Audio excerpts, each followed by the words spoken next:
Buenos días, Dios te bendiga. Pido disculpas porque hay un poquitico de ruido en el ambiente, pero bueno, vamos hoy a compartir esta breve enseñanza.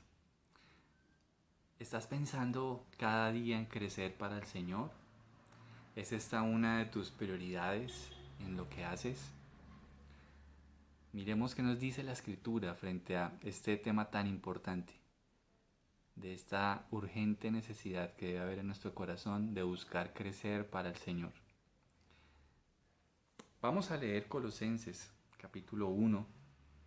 Vamos a leer el versículo 9 hasta el 11. Dice: Así que desde que supimos de ustedes, no dejamos de tenerlos presentes en nuestras oraciones.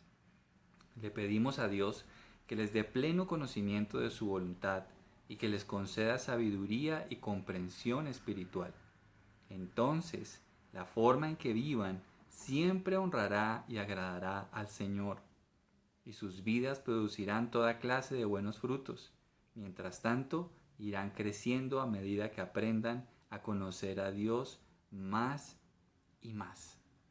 Miren la petición que tiene el apóstol Pablo y algunos de sus colaboradores mientras estaba en prisión. Los creyentes de la iglesia de Colosas habían creído en la buena nueva de la salvación por medio de Jesucristo. Sin embargo, ellos no podían quedarse con ese gozo, tenían que seguir creciendo, tenían que seguir profundizando en esa buena noticia que había sido compartida a ellos. Pablo está en la cárcel en Roma y desde allí envía esta carta a los creyentes en Colosas.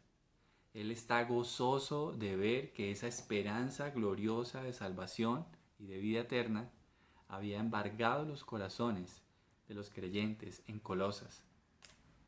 Sabemos entonces que ellos no podían quedarse solamente con el gozo de haber conocido la buena nueva. El siguiente paso era profundizar, crecer en el Señor. Pero ¿cómo podrían lograr eso los creyentes? Entendamos que Pablo está en la cárcel, pero él toma en sus manos una herramienta poderosísima que puede hacer cosas grandiosas, y es la oración. La oración. Pablo ora a Dios por los creyentes en la iglesia de Colosas, y en su oración eleva dos grandes peticiones que te quiero compartir. La primera petición que él hace a Dios es: ora por iluminación. Ora para que Dios alumbre el entendimiento de los creyentes en Colosas. Mira lo que dice el versículo 9. Así que desde que supimos de ustedes, no dejamos de tenerlos presentes en nuestras oraciones. Le pedimos a Dios que les dé pleno conocimiento de su voluntad y que les conceda sabiduría y comprensión espiritual. Ellos pidieron a Dios que alumbrara el entendimiento de los creyentes. Dios era el único que podía dar luz a sus entendimientos. Con la luz de su Espíritu Santo les mostraría cómo es Él.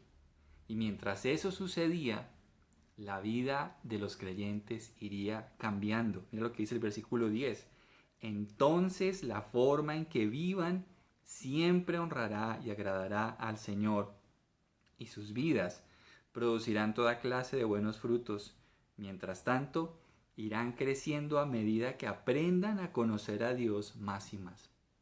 La clave para el crecimiento de los creyentes de Colosas era conocer a Dios, conocer a Dios. Que Dios alumbrara el entendimiento de ellos para que lo conocieran más y más. Y la segunda petición que hace el apóstol Pablo para que ellos maduren y crezcan está en el versículo 11. También pedimos que se fortalezcan con todo el glorioso poder de Dios para que tengan toda la constancia y la paciencia que necesitan. Mi deseo es que estén llenos de alegría y den siempre gracias al Padre. La segunda petición que Pablo hace junto a sus colaboradores por la iglesia de Colosas es que Dios los fortalezca. Dios los fortalezca. No solo se necesitaba que los creyentes profundizaran en su conocimiento de Dios, sino que también necesitaban que Dios mismo los fortaleciera para que fueran constantes y pacientes. La potencia de Dios era una de las necesidades que tenían los colosenses para seguir creciendo en los caminos del Señor. Si no fuera por sus fuerzas, los creyentes habrían fracasado en el intento de dar buenos frutos y permanecer en el Señor. El gozo de la esperanza de las buenas nuevas proviene de saber que Dios nos ha dado el beneficio de ir a su reino. Quien profundiza en el conocimiento de su voluntad tendrá una vida transformada que siempre dará buenos frutos y que crecerá para el Señor más y más. Pero no solo se necesita que el creyente profundice en su conocimiento, sino que también necesita las fuerzas de Dios, la potencia de Dios obrando en su alma. Mi oración por ustedes es que Dios también les conceda iluminación para que lo conozcan más y más. Ello requiere que tú y yo estudiemos nuestras Biblias y en oración la escudriñemos. Cada vez que abramos la Escritura, que la estudiemos, roguemos a Dios su iluminación para que lo conozcamos más y más. Mientras todo esto sucede, también oro para que Dios los fortalezca, para que a medida en que ustedes se disponen a conocer más y más a Dios, ruego a Dios que también los fortalezca, que Él los sostenga con su poder, para que ustedes sigan creciendo y den más fruto para el Señor. Todo esto mientras que nosotros también esperamos ese glorioso momento en que Él nos llevará a su reino. Que hoy des mucho fruto para el Señor. Dios te bendiga.